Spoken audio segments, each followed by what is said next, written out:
चाहती है या नहीं? ये हम तो बिल्कुल चाहते हैं। तो इस बार आपका वोट किसको जाएगा? अरविंद केजरीवाल। इस बार आम आदमी पार्टी सभा में थी, सत्ता पे विराजमान थी, सत्ता पर, तो ऐसे में आपको क्या कार्य उनके अच्छे नहीं लगे? वैसे भी कारण अच्छा दिखाई दे रहा है मैडम, पूरा कारोबार खत्म हो चुके हैं, सब चीज का खत्म हो चुका है। वो किसको मौका दे रही है इस बार? इस बार हरिद्वार में और पूरे उत्तराखंड में जनता सिर्फ कांग्रेस को अपना सहयोग। आज हरिद्वार इतना विकसित हो गया है, आप फोन करके नशा, शराब, स्मैक अपने घर में मंगवा सकते हैं। आप वोट किसको देंगी? ये चाहते हैं जो वोट उसी को देंगे भाई, जो ना कि सस्ता करे, हमें तो यही चाहिए।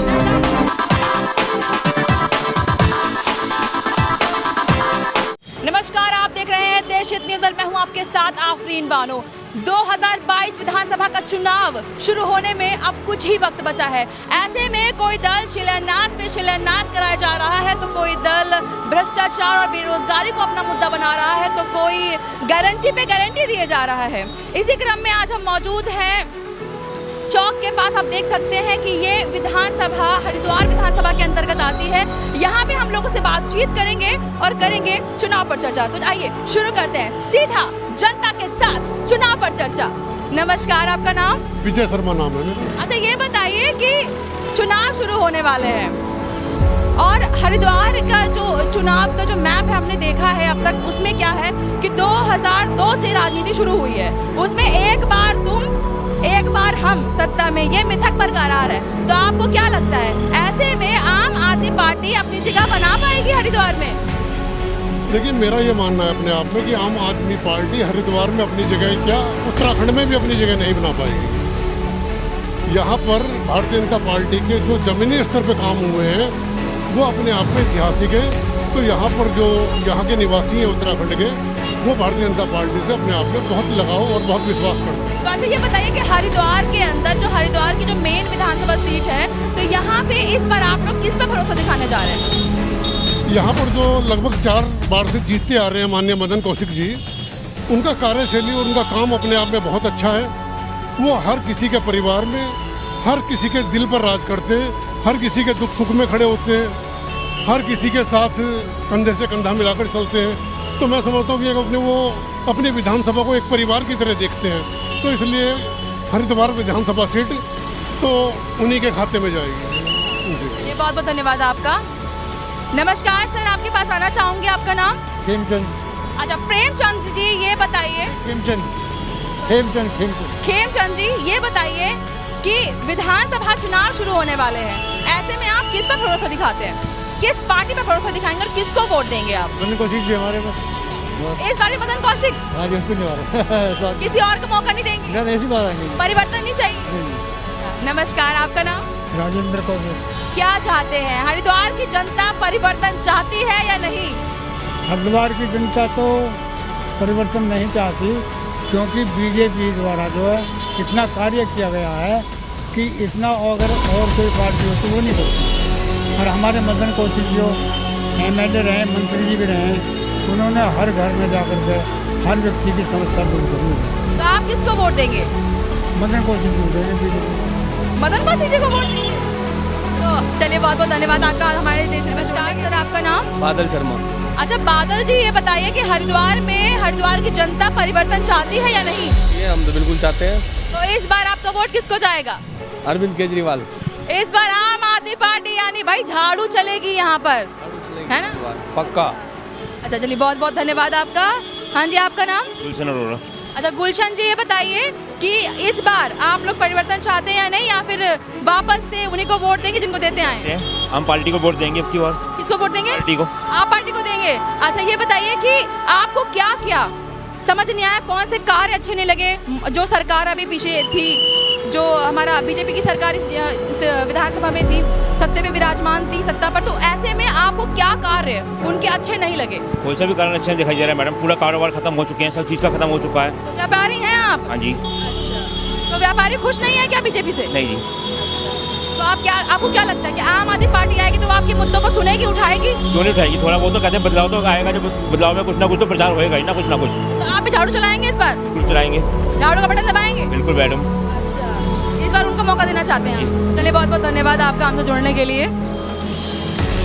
नमस्कार, आपका नाम? विक्की गोरी। तो आप ये विधानसभा चुनाव शुरू होने वाला है, ऐसे में हरिद्वार की जो जनता है वो किसको मौका दे रही है इस बार? इस बार हरिद्वार में और पूरे उत्तराखंड में जनता सिर्फ कांग्रेस को अपना सहयोग और अपना आशीर्वाद देगी, क्योंकि डबल इंजन सरकार से आज पूरी उत्तराखंड की जनता और पूरा देश की जनता आज इतनी परेशान है हर चीज़ से, रोजगार से, खोखा पट्टी वालों के इनसे रोजगार से, मद्दी से, हर चीज़ से, मतलब हर विद्या से, हर चीज़ से परेशान है। मतलब रोजगार तो एकदम इतना खत्म हो चुका है हरिद्वार के अंदर, बिल्कुल 0% पे रोजगार है। तो आपको क्या लगता है जो सरकार अब आएगी, जो भी बनेगी, वो आपके मुद्दों को उठाएगी, रोजगार बढ़ाएगी? हाँ जरूर, क्योंकि 70 साल कांग्रेस ने जो राज किया है, और 70 साल में आज मैं आपसे बस इस मीडिया के माध्यम से कहना चाहता हूँ, जब हमारे पिताजी, हम 6-7 बच्चे हुआ करते थे, उन्होंने 6-6 बच्चे पाल लिए। 70 साल में कांग्रेस ने कितना विकास किया? क्या नहीं किया कांग्रेस ने? आपसे पूछ। कांग्रेस जब भारत देश में कांग्रेस आई, उस टाइम सुई नहीं बनती थी, आज देश में एरोप्लेन बनता है, ठीक है। और उस टाइम हमारे माँ बाप 6-6 बच्चे पाल लिया करते थे, मगर आज की युवा पीढ़ी जिनके 2 बच्चे हैं, वो आज 2 बच्चे भी नहीं पाल पा रहे हैं। कुल मिला के महंगाई से परेशान है, ऐसे हर चीज़ से परेशान है, हर चीज़ से परेशान है। तो आप क्या चाहेंगे कि अब आने वाले चुनाव में जो जिसकी भी सत्ता होती है, जो भी सत्ता पे विराजमान होता है, उसे क्या क्या काम करवाने चाहिए जनता के लिए? काम बहुत काम है जनता के। महंगाई कम होगी, जैसे कांग्रेस के राज में महंगाई कम थी, वो कम होगी फिर दोबारा। जो सिलेंडर 500-600 को मिलता था, वो फिर दोबारा मिलेगा। ये लोग कहते थे भाई 300 रुपये सिलेंडर मिलेगा, 40 रुपये तेल मिलेगा, आज कहाँ 100 रुपये तेल है, सिलेंडर 1000 रुपये सिलेंडर है, कहाँ है? चलिए, बहुत बहुत धन्यवाद आपका। इस वक्त हमारे साथ एक महिला भी जुड़ चुकी हैं, उनसे भी बातचीत करते हैं। और महिला, अरे जब चुनाव पर चर्चा हो रही है तो एक महिला का जानना भी बहुत जरूरी है कि भाई उनके क्या विचार हैं, वो क्या चाहती हैं कि सरकार क्या करे। नमस्कार, आपका नाम? पुतुल घोष। अच्छा, ये बताइए कि आप क्या चाहती हैं, इस बार आप वोट किसको देंगी? ये चाहते हैं जो वोट उसी को देंगे भाई, जो ना कि सस्ता करे, हमें तो यही चाहिए। महंगाई खत्म करे, सस्ता आ जाए, बच्चे पाल ले, बच्चे खुशी से पाल। अब राशन कितने का आता है बहन जी? राशन तो मेरे गरीबी कार्ड है। अच्छा, गरीबी कार्ड है, तो सरकार से खुश नहीं हो अभी भी? हाँ, मिल रहे हैं। सरकार, मौजूदा सरकार से खुश थे कि नहीं? जो पिछली सरकार थी, मतलब जो अभी बीजेपी की सरकार हमारे उसमें आपके हरिद्वार विधानसभा क्षेत्र में इनके विधायक थे, तो उनसे आप खुश थे कि नहीं? खुश तो थे, किंतु ज्यादा वैसे अपने ही अपना सोचते हैं, उसके आगे चले जाओ तो आज नहीं कल नहीं कल, परसों नहीं परसों, ऐसे करके फिर दुखी हो जाते, फिर घर में बैठ जाते, क्या कर सकते। डामाडोल चल रहा है। हाँ। इस बार किसको, कि आप जब जाओगे वोट देने के लिए तो कौन सा बटन दबाओगे? वैसे हम देखेंगे ना अंदर जाके, तो अरे चुनाव में 1 महीना बचा है, 1 महीना कुछ दिन, अंदर जाके विचार कर लेंगे ना इस बात की। अंदर जाके विचार होगा। हमारे को जो सुविधा करेंगे हम उसी का ही बटन दबा देंगे, है नहीं? हमें तो चाहिए बच्चे पालने, महंगाई कम कर दे, मतलब हर चीज़ की महंगाई है। एक बच्चा है मेरा पोता, उसको पालने में बड़ा दिक्कत होती है। भाई हमने तो जैसे पाल लिया, किंतु हमारा पोता तो ऐसे ना पाले, कुछ तो बने। आप उनके फ्यूचर के लिए चाहते हैं बदलाव? हाँ, आप बदलाव चाहती हैं या नहीं? बदलाव चाहते हैं हम। बहुत बहुत धन्यवाद आपका हमसे जुड़ने के लिए। हाँ, आप बताइए आपका नाम? मैं सुनील कुमार जी बोल रहा हूँ। सुनील कुमार जी, आपने अभी हमसे कहा कि मैं कुछ कहना चाहता हूँ, क्या कहना चाहते हैं हमारे माध्यम से? कहना ये चाहते हैं आपके माध्यम से कि जो दरअसल हमारे भारतीय जनता पार्टी के मुख्य प्रधानमंत्री श्री नरेंद्र मोदी जी हैं, उन्होंने हरिद्वार में काफ़ी सुविधा दी है, लेकिन एक सुविधा मैं ये देख रहा हूँ जो कि यहाँ पे मुस्लिम की नागरिकता नहीं, वो तो ठीक है। मुस्लिम, क्या बोला आपने, दोबारा रिपीट करें? मुस्लिम प्राणी की नागरिकता नहीं है, वो ठीक है, हमको अच्छा लग रहा है। लेकिन जो ये प्राणी आवागमन बना लेते हैं, साग सब्जी बेचते हैं और तमाम स्वाल नमकीन बेचते हैं और मास्क का प्रयोग नहीं करते हैं, 4 समाज बैठ जाते हैं, इनके द्वारा जो कोरोना उत्पन्न होता है, हिंदू तीर्थ की जो गंदगी उत्पन्न होती है, तो ये गंदगी मैं आपके माध्यम से उन तक पहुँचाना। आपको ये लगता है कि मुस्लिम समुदाय के जो लोग हैं वो कोरोना फैला रहे हैं? जी, हमको यही लग रहा है, क्योंकि भाई कोरोना किसी की जात धर्म देख के नहीं आता है, कोरोना सिर्फ लगता है। जरूरी नहीं है कि एक मुस्लिम समुदाय का बंदा ही कोरोना फैला रहा है। देखिए, कोरोना किसी को भी हो सकता है, और कोई भी आदमी, चाहे वो हिंदू हो, मुसलमान हो, क्रिश्चियन हो या वो ईसाई हो, किसी के भी माध्यम से कोरोना आपको लग सकता है। ऐसा नहीं है, ये आपकी मानसिकता है, आपकी शंका है, क्योंकि चूंकि उनकी आप क्या चाहते हैं कि हरिद्वार से मुस्लिम जो लोग हैं, जो व्यापारी है, नामो निशान हटा दिया जाए? मुस्लिम प्राणी का आवागमन उनका बंद किया जाए। मैं उनसे दरख्वास्त करूंगा, विनती करूंगा कि जो हिंदू धर्म का तीर्थ स्थल है, हिंदू प्राणी आवागमन करें, भगवान का पूजा करें, विनती करें, और मुस्लिम प्राणी के ऐसा कुछ नहीं है। क्या लगता है भाई, ऐसा ही कह रहे हैं? ऐसा नहीं है। ये कोरोना जो हो रहा है जो हमारी लापरवाही की वजह से। एक मिनट आप चुप होंगे, उनकी बात सुनने दीजिए। आपका नाम? जी मेरा नाम अमित कुमार है। तो आपको क्या लगता है, आप कितना सहमत हैं इनकी बात? मैं सहमत नहीं हूँ इनकी बात से। ये कोरोना जो हो रहा है ये हमारी लापरवाही की वजह से हो रहा है। हम मास्क का प्रयोग नहीं कर रहे हैं और एक दूसरे से संपर्क ज़्यादा लगा रहे हैं।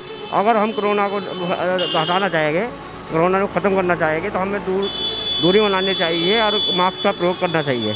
आप कोरोना की बात कर रहे हैं और खुद ही आपने मास्क नहीं लगाया हुआ है सर। मास्क है हमारे पास सर, ये मास्क लगा कर आपसे बात। कोरोना तो आपसे भी हो सकता है। नहीं, मैं मास्क लगा कर बात करूंगा, लेकिन कर दिया आपने, कोरोना तो किसी से भी हो सकता है। अच्छा चलिए, ये तो है कोरोना की बात। अच्छा ये बताइए कि वोट देखा था सर, एक मिनट आप ये बताइए, आप वोट किसको देंगे? वोट तो हमारा बीजेपी में कट्टरवादी हिंदू हूँ। कट्टरवादी? यस सर, मैं आज से नहीं 20 साल। विकास हो या ना हो बीजेपी को दोगे? हो या ना हो ये मेरा वादा है। सिलेंडर जितना महंगा हो बीजेपी को वोट? कुछ भी हो, मैं कट्टरवादी हिंदू भगत पुजारी हूँ, लेकिन हरिद्वार में मैं ये कहना चाहता हूँ जो हिंदू प्राणी का एलाउ है वही आवे, वही ठीक है। नहीं तो हाँ भाई, आप किसको वोट दोगे? सर मैम वोट तो हमारा निर्णय है कि जो विकास का कार्य करेगा, विकास जो करेगा उसको ही वोट मिलेगी। तो आप इस बार परिवर्तन चाहते हैं या नहीं? परिवर्तन तो नहीं ऐसा। या फिर जो सत्ता पे पहले ही विराजमान थे उन्हीं को वापस सत्ता में बिठाएंगे या फिर परिवर्तन चाहेंगे? परिवर्तन तो देखिए मैम, बताना चाहूँगा कि विकास का कार्य वैसे हुआ है, हाईवे बहुत अच्छे बने हैं, बहुत बढ़िया विकास हुआ है। ऐसा नहीं है विकास नहीं हुआ है। वैसे तो भाजपा ही सबको लग रहा है, भाजपा ही आ सकती है, भाजपा का ही हमें विचार है। तो आप भाजपा को वोट देंगे? चलिए बहुत बहुत धन्यवाद आपका। सर इधर से। नमस्कार, आपका नाम? अनिरुद्ध भाटी। अच्छा अनिरुद्ध जी, ये बताइए कि विधानसभा चुनाव अभी 1 महीना कुछ दिन बचे हैं, मतदान होने वाले हैं, ऐसे में आप किसको वोट देंगे? भारतीय जनता पार्टी। भारतीय जनता पार्टी को देंगे? वजह क्या है भाई, आप भारतीय जनता पार्टी को वोट क्यों दे रहे हैं? भारतीय जनता पार्टी ने प्रदेश का जो चौमुखी विकास किया है और प्रदेश में एक भ्रष्टाचार मुक्त शासन देने का काम किया। आज देखिए आप, हाईवे हमारे इतने सुंदर हो गए हैं। प्रधानमंत्री नरेंद्र मोदी जी ने मेडिकल कॉलेज की सौगात दी हरिद्वार को। आज़ादी के 70 साल से हम लोग मेडिकल कॉलेज की मांग करते थे, वो मोदी जी ने पूरा किया। लेकिन कहीं ना कहीं लोग महंगाई से परेशान हैं, उस पर क्या कहेंगे आप? देखिए महंगाई परिस्थितियों पर निर्भर करती है और ये पूरे विश्वव्यापी समस्या है। अभी कई देशों में प्रधानमंत्रियों को इसलिए इस्तीफा देना पड़ा कि उनके यहाँ दंगे भड़क गए महंगाई के चलते। डबल रोटी और पेट्रोल खरीदने के लिए लोगों पे पैसे नहीं हैं। मोदी सरकार ने लोगों को फ्री वैक्सीन दी, फ्री राशन दिया और ऐसी विकट परिस्थितियों में देश को संभाला, एकता के सूत्र में बांधा। तो इस नाते भारतीय जनता पार्टी का शासन बेहतर है। तो आप उनको वोट देंगे? निश्चित रूप से। चलिए बहुत बहुत धन्यवाद आपका। नमस्कार, आपका नाम? आशीष भारद्वाज। तो आशीष जी ये बताइए कि हरिद्वार में जनता परिवर्तन चाहती है या नहीं? बिल्कुल, हरिद्वार में हम परिवर्तन चाहते हैं। दरअसल हमारे विधायक जी के तो घोटाले इतने बड़े हैं कि अगर आज गिराने शुरू करें तो 2-3 दिन लग जाएंगे। आप यहीं खड़े हैं, आप देखिए हेरिटेज पोल लगने थे कुंभ क्षेत्र में, सड़क की एक साइड लगे हैं, दूसरी साइड अभी तक एक भी पोल नहीं है और वो भी पोस्ट ऑफिस तक लगे हैं, मनसा देवी तक। उसके बाद नहीं पेमेंट हो चुकी है। 19 करोड़ की VIP घास लगनी थी आपकी रोडीवेल वाला क्षेत्र में, जो आज तक नहीं लगी, पेमेंट उसकी हो चुकी है। और इसके अलावा कौन कौन से घोटाले आप गिनाना चाहेंगे? मैडम देखिए 2010 में करीब 155 दुकानें तोड़ दी गई थी। यहाँ से स्टेशन से लेकर के और पुरुषार्थी मार्केट तक, या आप कह लो ललतारा पुल तक की सब दुकानें ध्वस्त कर दी गई थी। आज यहाँ नशे का कारोबार और देह व्यापार चरम पर है, जो धर्म नगरी के लिए बहुत शर्म की बात है। और माननीय विधायक जी आंख मूंद कर करके बैठे हुए हैं। हम शिकायत करते हैं, महिलाओं को यहाँ से गिरफ्तार किया जाता है, 1 घंटे बाद वो छूट करके वापस आ जाती हैं और वही खड़ी होती है। ये हरिद्वार शहर। तो ऐसे में आप क्या चाहते हैं, कांग्रेस या फिर आम आदमी पार्टी? परिवर्तन, कांग्रेस, पूर्ण परिवर्तन। कांग्रेस चाहते हैं? बिल्कुल चाहते हैं। आम आदमी पार्टी को मौका नहीं देंगे? आम आदमी पार्टी तो फ्री आप देखो 200 यूनिट फ्री, अगर 201 यूनिट आ जाए तो पूरे 201 यूनिट का बिल देना पड़ता है। फ्री ऐसे नहीं होता ना, 201 यूनिट अगर आया तो 1 यूनिट का बिल लो ना। आप 200 यूनिट जब आपने फ्री कर रखी है तो 201 का क्यों दे रहा है आदमी? नहीं, अगर आप परिवर्तन चाहते हैं तो कांग्रेस ही को क्यों चुना आपने? ऐसा कांग्रेस में क्या लगा आपको? आम आदमी पार्टी झूठ के पुलिंदी में बनी हुई पार्टी है। आप समझिए, अन्ना हजारे की गोद में बैठ के अरविंद केजरीवाल ने दिल्ली की सत्ता हासिल की। आज वो जन लोकपाल का नाम भी नहीं लेते कहीं। क्यों नहीं लेते? कहाँ गया वो जन लोकपाल? क्या लागू हो गया? चलिए नहीं लागू हुआ, ठीक है, आपकी बात हमने सुनी। तो अब हम क्या समझे कि आपका वोट किसको जा रहा है? कांग्रेस को जाएगा जी 100%। मेरे जितने मेरे जानने वाले हैं उन सबका भी जाएगा। तो हरिद्वार में किसकी वापस सत्ता किसकी आ रही है? देखिए मैडम, हम जो है काले नाग से मुक्ति चाहते हैं। हमारे यहाँ एक काला नाग है जो बहुत तेज फुंकारता है, बहुत जहरीला नाग। हमें उससे मुक्ति चाहिए और हर हालत में चाहिए, और वो हम लेके रहेंगे। ठान लिया आपने? बिल्कुल ठान लिया जी। बहुत बहुत धन्यवाद आपका देश से जुड़ने के लिए। नमस्कार सर, आपका नाम? मेरा विनीत जौली। अच्छा विनीत जी, ये बताइए कि विधानसभा चुनाव 2022 शुरू होने में अब कुछ ही वक्त बचा है, ऐसे में हरिद्वार की जनता क्या चाहती है, किस पे भरोसा जताएगी जनता? हरिद्वार की जनता पिछले लगभग 4 दशक से लगातार माननीय जो प्रदेश अध्यक्ष हैं, पूर्व में 4 बार से विधायक हैं, उन्हीं पे उनका भरोसा है और उन्हीं को वो हमेशा से 4 बार से जीत दिलाते आए हैं। तो मैं नगर निगम से वार्ड नंबर 10 से पार्षद हूँ और निश्चित रूप से अच्छे मतों से, पार्षद जी तो तारीफ करेंगे ही ना। निश्चित रूप से ये तो आप जनता से पूछिए ना, जो 4 बार से लगातार उनको जिताती आई है। हर बार जीत का जो आंकड़ा है वो हमेशा वोट ऑफ % बढ़ता रहा है। ये बताइए इस बार किन मुद्दों को लेकर जाएंगे विधायक जी जनता के पास? मुद्दे तो उन्होंने सारे ही पूरे कर दिए, कोई विधानसभा में काम बचा ही नहीं है। आशीष भारद्वाज, आप ये बता रहे थे अभी मुझे कि अभी जो यहाँ पे वर्तमान में थे उन्होंने कुछ काम नहीं करवाए थे, और अभी देखिए सर कह रहे हैं कि सारे काम करवाए थे। तो आप बताइए ना क्या काम नहीं करवाए थे? कैमरा आपके पास है, आप इधर घुमाओ। जो हेरिटेज पोल एक ही तरफ लगे हुए रोड के, पेमेंट सबकी हो गई। सब मंत्री जी की जेब में, पहले शहरी विकास मंत्री थे, सब जेब में चला गया। सर्वनाथ नगर गली नंबर 1, गली नंबर 2, गली नंबर 3, कहीं पे विद्युत लाइन अंडरग्राउंड नहीं हुई है। स्थिति शहर की इतनी बुरी है, इन्होंने सीवर लाइन के साथ विद्युत की लाइन डाल दी है। अगर कहीं सीवर चेंज कराना हो तो 15 दिन वेट करना पड़ता है, जब यूपीसीएल परमिशन दे देता है ना खोदने की, कि हमारा आदमी यहाँ खड़ा होगा, बिजली का फाल्ट ना हो जाए। पार्षद जी सब सीवर की रिपेयरिंग होती है। पार्षद जी जवाब दीजिए, आपने कहा सब विकास कार्य करवा दिया, अब वो कह रहे नहीं करवाए, वो तो प्रूफ के साथ बता रहे, तो आप जवाब दीजिए। ये जो आपने बताया ये हेरिटेज पोल है, हेरिटेज पोल जो है कुंभ मेले की दृष्टि से मेन रोड के लिए आए हैं, ना कि किसी कॉलोनी और उसमें लगेंगे। ये केवल हमने कॉलोनी में लगने की बात ही नहीं कही। कॉलोनी में तो मैंने अंडरग्राउंड लाइन की बात करी है, विद्युत पोल मैंने। ये एक फेज का काम आप देख रहे हैं हो चुका है, क्योंकि कुंभ में ये काम शुरू हुआ था। और कुंभ आप देख रहे होंगे उस समय कोरोना का काल था, एकदम आनन फानन में कुंभ की तैयारी की गई, और उसके बाद भी आप देख रहे हैं लगातार काम चल रहे हैं। और जो भाई साहब ने कहा अभी भारद्वाज जी ने कि एक फेज का काम रह गया है, क्योंकि आप समझ रहे हैं कोरोना जब काम शुरू हुआ, कोरोना तुरंत लग गया, आधा काम नहीं हो पाया। तो अब जो शेष बचा है वो भी कुछ कॉलोनियाँ रह गई है, जिसमें मेरे वार्ड का भी अब तो टाइम ही खत्म हो गया, तो उससे पहले करवाना चाहिए था ना। ये तो पहले से प्रस्तावित है ना, ये केंद्र से प्रस्तावित है, ये राज्य सरकार भी नहीं करेगी इसमें, ये पहले से प्रस्तावित है और ये काम पूरा होगा 100%। आप बताइए। देखिए आधा बटन बीजेपी का जो है ना अधनंग हो चुका, उसको ढकने का प्रयास कर रहे हैं बड़े भाई हमारे विनीत भाई। बहुत सम्मान के साथ इनको मैं कह रहा हूँ ऐसा ना करें भैया। 23 मार्च को लॉकडाउन लगा था, 15 दिन सारे सरकारी काम बंद रहे, केवल 15 दिन के बाद कुंभ का कार्य पुनः प्रारंभ हुआ। आज तक कुंभ के कार्य पूरे नहीं है, आपकी सरकार की उपलब्धि। जवाब। देखिए काम मदन जी को नहीं करना, सरकार और मदन जी आदेश देते हैं, कर्मचारियों को काम करना है, ठेकेदार संबंधित। आप कहने का मतलब ये है कि कर्मचारी एजेंसी को काम करना है और लगातार काम चल ही रहा है, ऐसा नहीं है काम रुका नहीं है, और ये भी नहीं है काम होगा नहीं, पहले से प्रस्तावित है। मैंने आपसे क्या कहा, कोई काम अगर प्रस्तावित हो गया, उसमें कुछ बीच में अड़चने आई है, वो भी दूर कर दी गई है, परंतु जो काम शेष रह गया वो चल रहा है, वो होके रहेगा, ये निश्चित आप मान लीजिए। भैया एक बात का जवाब और दे दो, कुंभ को 1 वर्ष पूर्व क्यों कराया गया? अब ये जानकारी तो जवाब दीजिए, अखाड़ा परिषद देगा ना। मैं कोई धर्माचार्य तो हूँ नहीं, ना ही मैं प्रवक्ता हूँ, प्रवक्ता भी नहीं हूँ। मैं तो अपने क्षेत्र की बात कर सकता हूँ, मेरे क्षेत्र में जो काम हुए उसकी बात कर सकता हूँ। इसका जवाब आप क्षेत्र का सवाल पूछ लीजिए कि और क्या आपको कम लगा। अभी बात करते घोटाले की बात हो रही थी, क्षेत्र के सवाल में भैया को बता देते हैं। आज हरिद्वार इतना विकसित हो गया है, आप फोन करके नशा, शराब, स्मैक अपने घर पे मंगवा सकते हैं। ये मुद्दे कई लोगों ने उठाए हैं, तो आप इस पर जवाब देंगे?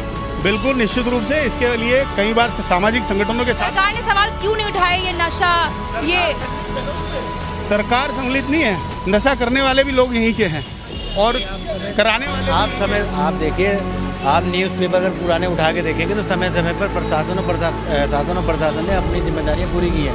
वो अखबार में फोटो, और ये कैसे जिम्मेदारी पूरी करी कि आज भी नशा की शिकायतें मिल रही हैं, आज भी नशा हो रहा है?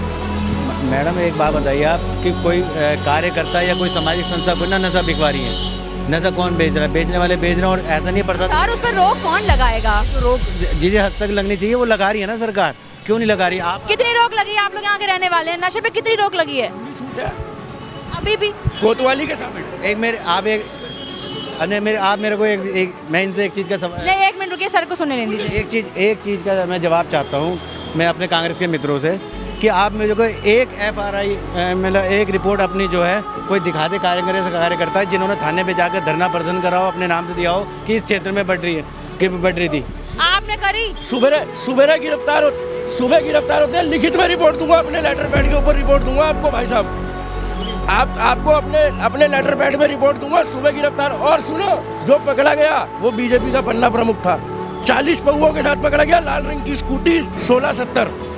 ऐसा जवाब ऐसा कुछ नहीं है।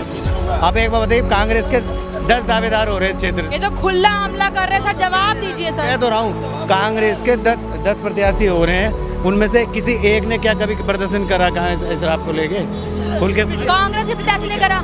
नशा मुक्ति अभियान सर्वप्रथम अगर कितनी बार किया? कितनी बार? अशोक सरपंच ने किया, सतपाल ब्रह्मचारी ने, अमित भाई ने किया, किसने नहीं किया? बताइए। मदन कौशिक ने कब कर लिया? बताइए, मदन कौशिक ने कब करा? नहीं, ऐसा नहीं है। कौशिक जी प्रदर्शन नहीं करेंगे सरकार में प्रदेश अध्यक्ष है, प्रदर्शन नहीं कर सकते सरकार में, विपक्ष का काम है। अगर विपक्ष जब योगी आदित्यनाथ के विधायक योगी आदित्यनाथ के विरोध में प्रदर्शन कर सकते हैं, धरने में बैठ सकते हैं, तो मदन कौशिक धरने के नशे के खिलाफ प्रदर्शन क्यों नहीं कर सकता? आप जवाब मैं दूंगा। मैंने आपसे क्या कहा, यहीं के लोग हैं करने वाले भी, ठीक है, बेचने वाले भी यहीं के लोग हैं, उस पर लगातार सरकार अंकुश लगाती आई है। हमने भी लिखित में कई बार शिकायतें की हैं। अब ये जिम्मेदारी बैठती है। तो हम ये माने कि पुलिस प्रशासन आपकी बात नहीं सुन रही? बिल्कुल निश्चित रूप से पुलिस प्रशासन सुनता है, क्यों नहीं सुनता? मतलब लगातार कार्रवाई होती है, अखबार भी तो पढ़े आप, रोज पकड़े जाते हैं, उनको कोर्ट में बंद किया। पकड़ने की नहीं है बात, है रोक लगाने की। रोक लगातार हम लोगों का भी प्रयास रहता है कि लगातार हम लोग शिकायत करते हैं, जब हमारे को सूचना आती है कि भाई फला जगह पे ये नशे का कारोबार हो रहा है, उस पर सामाजिक संगठनों ने भी प्रदर्शन किया, हमने खुद प्रदर्शन किया उसमें, और लगातार हम इसको अवगत कराते रहे प्रशासन को, शासन को, पुलिस को। चलिए, इस वक्त बहुत सारे लोग मेरे साथ मौजूद हैं, एक एक करके मैं आप सबसे पूछूंगी, सिर्फ वोट किसको देंगे? बस जवाब वोट में दीजिएगा, पार्टी का नाम लीजिएगा बस, ठीक है? वोट किसको? हाँ भाई, वोट किसको? Congress. Vote Congress. Vote BJP. Vote BJP. Vote देखा आपने, यहाँ पे मामला 50-50 पर रुका हुआ है। आधे लोग कह रहे हैं कांग्रेस, आधे कह रहे हैं बीजेपी। इस वक्त हम यहाँ मौजूद थे, हमने आपको दिखाया है, ये हरिद्वार विधानसभा क्षेत्र के अंतर्गत ये एरिया लगता है, ये मार्केट। यहाँ पे लोगों का कहना है कि वो आधे लोग कह रहे हैं कि वो बीजेपी को वोट देंगे, तो आधे कह रहे हैं वो कांग्रेस को वोट देंगे, और एक दूसरे पर यहाँ के लोग जो है वो आरोप लगा रहे हैं। बीजेपी समर्थन कांग्रेस समर्थन पे वोट पे आरोप लगा रहे हैं, और कांग्रेस के समर्थन बीजेपी समर्थन पे आरोप लगा रहे हैं। अभी के लिए बस इतना ही, वो तो नतीजे बताएंगे कि क्या होता है, सत्ता पर कौन विराजमान होता है हरिद्वार विधानसभा सीट पर। अभी के लिए बस इतना ही, देखते रहिए देश न्यूज, भारत की बात सत्य के साथ।